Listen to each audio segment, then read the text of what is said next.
우리 민족의 6.25 전쟁이 참으로 마음 아픈 그런 전쟁이었죠. 이후로 우리 1950년대, 60년대 참으로 극심하게 가난하고 어려운 때를 보냈습니다. 그래서 그것을 우린 보릿고개 시절이다 이렇게 표현하기도 합니다. 어떤 분이 이 보릿고개 시절을 회상하며 이런 시를 지었는데 여러분들에게 읽어드리고 싶습니다. 가마솥에 보리 삶고 한 줌 쌀로 지은 밥이 아버님 밥 푸고 나니 꽁보리밥만 남았더라. 고추장에 밥 비비고 된장에 풋고추 찍어 꿀맛같이 먹어치운 어린 시절 꽁당 보리밥, 다시는 오지 않을 옛 시절이 그립구나. 천막 끝에 대바구니 꽁보리밥 담겼었지. 삼배 덮개 열고 보면 거무스레 식었더라. 앞마당에 샘물 길어 바가지에 말아 먹을 때 허기진다 뛰지 마라 이리시던 어머님 말씀, 그래도 행복했던 그 시절이 그립구나. 이런 시예요. 저는 마지막 이런 표현, 허기진다 뛰지 마라 어머님 말씀. 이렇게 보리밥 드시고 뛰면 또 금방 배고파지니까 뛰지 말라고 어머니가 말씀하시던 그 말씀이 생각난다. 이런 시입니다. 가슴 아픈 표현이죠. 저는 보릿고개 시절을 경험하지는 않았습니다. 그런데 제가 신방을 해보면 몇몇 우리 성도님들 과거에 이런 표현을 하시더라고요. 학교에 가서 이렇게 도시락을 제대로 못 싸가서 그냥 점심시간 되면 나와서 물을 실컷 먹고 들어가서 밥을 먹은 것 같이 하다가 이렇게 왔다. 이런 이야기도 하죠. 뭐 소나무 껍질을 벗겨서 끓여서 드신 이야기도 하고. 저는 이 보릿고개 시절 경험하진 않았지만 저도 한때 유년 시절에 아버님이 목회하실 때 가장 힘들었던 그런 시절이 있었습니다. 그때 정말 먹는 것이 이렇게 소중한 것이구나, 가난이라는 것, 이런 것을 제가 경험한 적이 있습니다. 사랑하는 여러분, 오늘 여러분의 인생 가운데 여러분의 살림살이는 어떠셨습니까? 출애굽기 말씀을 제가 묵상을 하면서 특별히 오늘 종려주일에 그 극심하게 힘들었고 어려웠던 광야 시절을 묵상하며 특별히 이 이스라엘 백성들이 출애굽해서 먹을 것이 없고 마실 물이 없어서 고통을 당했던 그 일들을 우리가 몇 번 이렇게 살펴보며 오늘도 말씀을 이어가며 이 종려주일 또 고난 주중을 앞두고 함께 영적인 교훈을 나누고 싶습니다. 이스라엘 백성들이 출애굽해서 먹는 것, 이것이 참으로 힘든 일이었습니다. 특별히 마실 물이 없어가지고 마라에서 쓴물 나온다고 불평하고 원망하던 이스라엘 백성들에게 하나님은 그 쓴물을 단물로 바꾸시는 은혜를 베풀어 주십니다. 그리고 얼마 갔더니 엘림이라는 곳이 또 나와요. 종려나무들이 우거지고 또 우물물, 물이 있는 그런 곳이 나오게 됩니다. 그곳에서 오랫동안 있었으면 좋은데요. 그러나 이 광야 여정은 또 출발해야 되는 거거든요. 그래서 저들이 도착한 곳이 오늘 신광야라고 하는 곳이었는데 지도로 보시게 되면 엘림이라는 곳과 시내산 그 중간쯤에 위치한 그런 곳이었습니다. 신광야. 말 그대로 광야였어요. 아주 바짝바짝 마르는 그런 광야, 그 땅. 이때에 이스라엘 백성들이 불평을 하게 됩니다. 원망을 하게 됩니다. 먹을 것이 없다고 아주 아우성을 치게 되죠. 그들은 몹시 굶주려 있었습니다. 여러분, 우리가 이전 성경 말씀을 우리가 살펴보게 되면은 그들이 원망했던 일들을 우리가 기억할 것입니다. 그들이 마라라는 곳에서 쓴물을 마셨을 때 불평하였던 이스라엘 백성들, 근데 하나님께서 저들에게 은혜와 자비를 베풀어 주십니다. 쓴물을 단물로 바꾸어 주십니다. 홍해를 만났을 때 저들이 이 홍해 앞에서 이스라엘 백성들이 후회하며 모세에게 원망했던 일을 기억하실 것입니다. 그러나 원망뿐만이 아니라 그 원망을 하나님이 들으시고 홍해를 갈라주시는, 이스라엘 백성들을 긍휼히 여기시는 하나님의 모습을 우리가 읽었습니다. 그리고 다시 엘림을 떠나 이곳에서 저들은 먹을 것이 없다고 모세와 아론에게 원망하게 됩니다. 근데 여러분, 오늘 성경 말씀을 보시게 되면 그 원망을 들었어요. 모세와 아론에게 원망을 했는데요, 오늘 성경 말씀에는 하나님께서 그 원망을 들으셨다라고 말씀하죠. 여러분, 하나님은 들으시는 하나님이십니다. 우리 곁에 계신 분들이 하나님은 들으십니다. 하나님은 들으십니다. 오늘 여러분의 기도를 들으십니다. 오늘 여러분의 찬송을 들으십니다. 하나님 들으시는 하나님이십니다. 여러분, 가끔 대화하다 보면 이렇게 잘 듣지 못하는 일들이 있죠. 또 이렇게 난청에 힘들어하는 우리 성도님들도 계십니다. 안타까운 마음이 있습니다. 여러분, 하나님은 들으세요. 근데 하나님께서는요, 우리의 기도와 찬송만 들으시는 하나님이 아니세요. 하나님은 원망도 들으세요. 우리가 하나님께 하는 불평도 들으세요.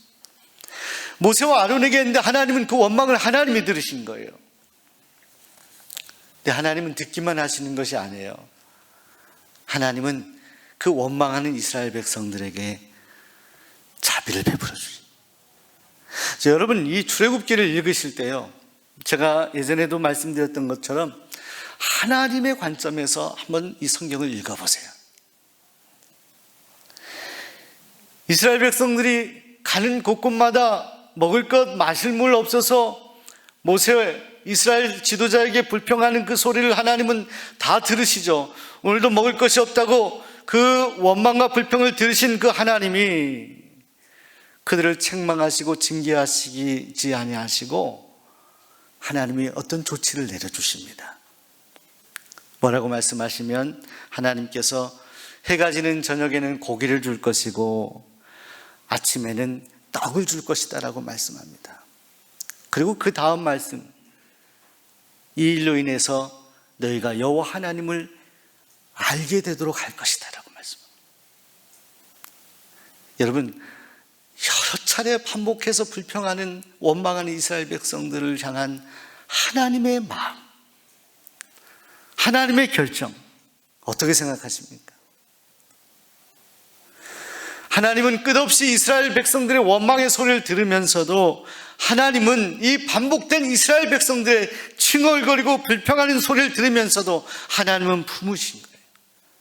그러니까 이 출애굽기를 이스라엘 백성들의 불평과 원망의 책으로 우리가 읽을 수도 있겠지만 그 이면에 그 불평과 원망하는 이스라엘 백성들을 끊임없이 품어내시고 용서하시는 하나님의 인내라는 관점에서 우리는 출애굽기를 읽어야 될 거예요. 오늘 우리를 바라보시는 하나님도 마찬가지입니다. 여러분, 우리가 먹을 것이 없어서 살기가 어렵다 이렇게 말할 수도 있습니다. 근데 보세요, 보릿고개 시절에 썼던 시인의 표현은 그런데 그때가 그립다 이렇게 표현하거든요. 왜 그리운 걸까요? 보리밥이 좋은 겁니까? 먹기 힘든 그 음식들을 다시 먹고 싶은 그런 이유 때문입니까? 아니에요. 어렵고 힘들고 보리밥 한 그릇 먹기 어려운 시절이었지만 그러나 그 고통의 시절에 함께 그 보리쌀을 나누며 함께 식사를 했던 가족들, 그 고통과 고난을 함께 이기며 나갔던 그 시절, 그때가 그립다라는 것 아니겠어요? 네, 사람이 먹고 살 수 있을 만한 음식이 없어서 사람이 무너지는 것은 아닙니다. 사람이 무너지고 사람이 주저앉게 되는 것은 마음의 문제입니다. 이스라엘 백성들이 먹을 것이 없어서가 문제가 아니라 먹을 것 없는 것 때문에 그것으로 인해 하나님께 불평하였기 때문에, 원망하였기 때문에 이것이 하나님의 자녀로서 더욱 심각한 문제였던 것입니다. 그러나 하나님은 그들까지 품으시는 하나님, 저들에게 고기를 주신다 말씀하시고 저들에게 떡을 주신다라고 약속하고 말씀하십니다. 하나님 그리고 그 약속을 이루셨습니다. 하나님 먼저 말씀하시고 비전을 주시고 그 일을 성취하셔요. 그래서 구약학자 폰 라드라는 학자는 이 성경을 언약과 성취라는 도식으로 이해하죠. 하나님은 말씀하시고 약속하시고 이루시는 하나님. 하나님은 저들에게 저녁에는 고기를 주시고 메추라기를 주시고 아침에는 만나를 주셔요. 만나를. 하나님 그것을 주세요. 얼만큼 주시냐? 오늘 성경에 보면 한 오멜 이런 표현이 나오는데 이 컵으로 한 8잔 정도 되는 그런 만나를 하나님이 주세요. 여러분 보세요. 이스라엘 백성들이 장정만 60만이라고 한 200만이라고 할 때 여러분 그것이요, 오늘 성경 말씀에도 있지만 비같이 쏟아지게 됩니다. 만나가. 원망했던 저들에게 하나님은 비같이 쏟아지는 만나를 허락해 주시는 거예요. 그것을 맞는 거예요. 비처럼 맞고 있어요. 그 하나님의 은혜를 경험하는 저들이었습니다. 성경에는 그것이 가시 같기도 하고 건포도 같기도 하고 또 이렇게 꿀을 바른 과자 같기도 했다. 저도 만나를 한번 먹고 싶습니다. 꿀과배기 이런 과자 같은 것이었을까요? 그것을 하나님이 허락해 주셨어요. 하나님이 만나를 주시는데요, 매일 아침마다 주셨어요. 매일 아침마다 만나를 비같이 내려주셨어요. 이스라엘 백성들이 그 하나님의 그 선물을 매일 경험하였다는 거예요. 한 오멜 8컵, 8컵 정도의 그것을 한 사람이 먹고 충분할 만큼의 만나를 주시는데, 그런데 하나님께서 이걸 주시면서 부탁하신 것이 있습니다. 결코 이것을 다음날 아침까지 남겨두지 말라. 자, 그런데 보세요. 제가 이스라엘 백성들의 불순종과 불평의 역사라고 했는데, 하나님께서 그렇게 말씀하셨음에도 불구하고요, 그것을 남겨두는 사람들이 있었어요. 썩어버리는데 그것을 남겨뒀어요. 비같이 주시는 하나님의 은혜를 경험하고 또 그 틈으로 하나님께 불순종하는 이스라엘 백성들이 있었다는 거예요. 안식일에는 그것을 줍지 말라고 하는데 또 그걸 불순종하는 사람들이 있었습니다. 모세가 화가 나게 되죠. 이런 이스라엘 백성들을 참으면서도 하나님은 매일같이 이 만나를 주시게 되는데, 오늘 읽은 성경 본문 말씀에 보면 특별한 부탁이 나와 있습니다. 이 만나를 항아리 속에 넣어서 너희 후손들에게 기억하게 하라. 어떤 기억이냐면요, 하나님께서 광야 백성들에게 이 만나를 주셔서 먹고 살게 하셨다. 이것을 후손들이 기억하도록 보관하라, 그렇게 말씀합니다. 그래서 나중에 여러분 언약궤 안에는요, 아론의 쌍난 지팡이가 있었습니다. 십계명 2 돌판이 있었습니다. 그리고 또 한 가지가 뭔지 아세요? 만나라고 얼른 대답하세요. 만나가 있었습니다. 왜 그랬을까요? 그걸 기억하라는 거예요. 광야 백성들을 끝까지 살리신 그 하나님을 기억하라는 것입니다. 그리고 그 만나를 매일같이 주셨는데 40년을 주셨어요. 40년. 여러분 40년 동안 매일같이 이스라엘 백성들이 만나를 먹었다고 생각해 보시기 바랍니다.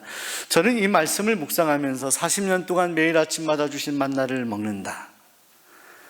여러분 같은 음식도요, 그 음식을 한 몇 년 계속 똑같이 매일 먹으면은 그 음식이 맛이 있을까요? 없을까요? 질리게 되죠. 힘들게 되죠.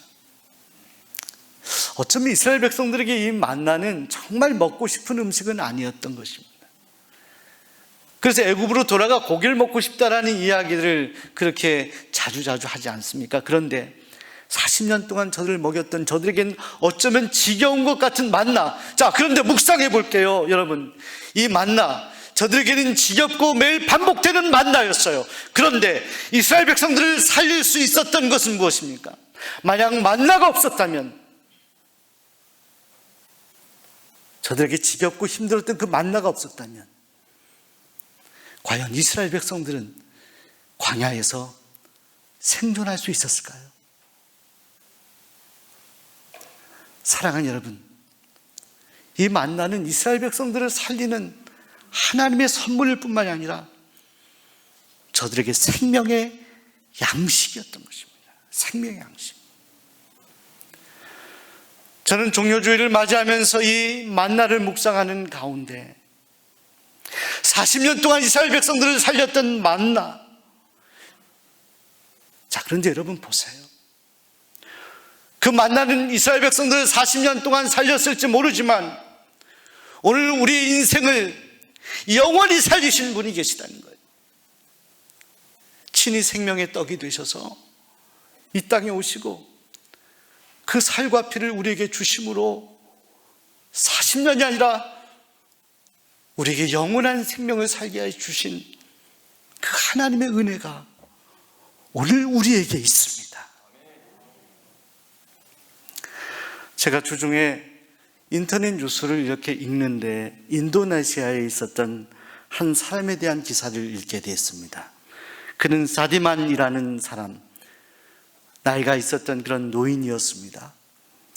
이 사디만 씨가 주변에 정말 나무들이 불에 타가지고 완전히 불모지가 되었던 땅에 씨를 심기 시작합니다. 나무에 씨를 심기 시작하는데 24년이 흘렀을 때 씨를 심었던 그곳이 정말로 울창한 그런 숲이 되어서 변화하게 됩니다. 울창한 그런 모습의 숲이 저렇게 사진으로 기사로 보도되게 되었어요. 24년 동안 매일 씨를 심고, 저는 저 노인의 그 수고를 가만히 묵상해 보았습니다. 그리고 한 사람의 저런 노력과 저런 수고가 저런 정말 대단한 결과를 얻게 되는 거구나. 물론 하나님이 비를 주시고 햇볕을 비춰주셨기 때문에 저 식물들이 자랐겠죠. 그러나 저 한 사람의 그 노력, 그 수고로 인해서 저 불모의 땅이 저렇게 변한 것을 가만히 묵상하게 되었습니다. 그러다가 오늘 본문 말씀 만나를 묵상하게 되었습니다. 사랑하는 여러분, 제가 여러분들에게 오늘 설교의 결론에 질문 드리고 싶은 것이 있습니다. 여러분, 이스라엘 백성들이 만나를 재배했습니까?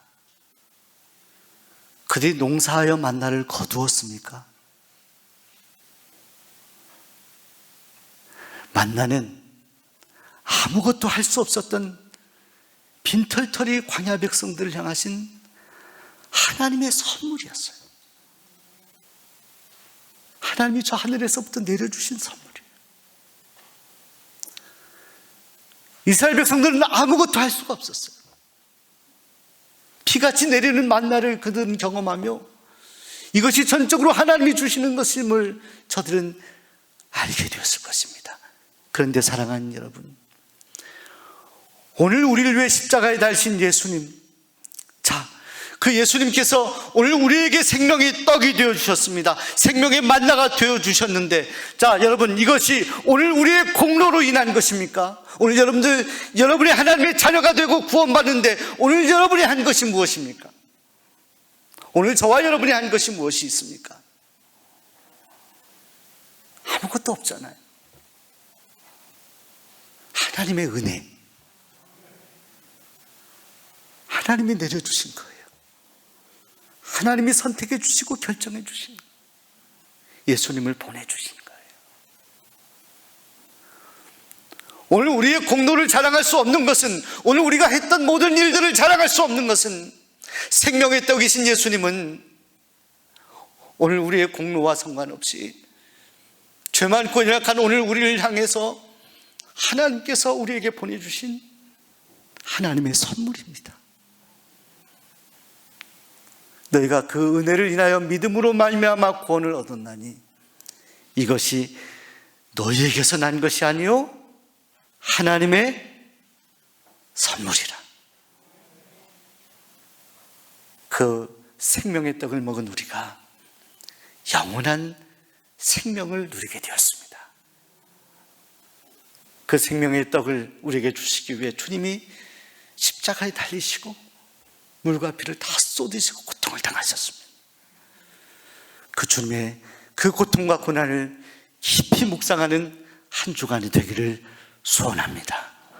오늘 주님이 여러분에게 생명의 만나가 되신 주님이 오늘 여러분 심령 깊은 곳에 귀하게 자리 잡게 되기를 소원합니다.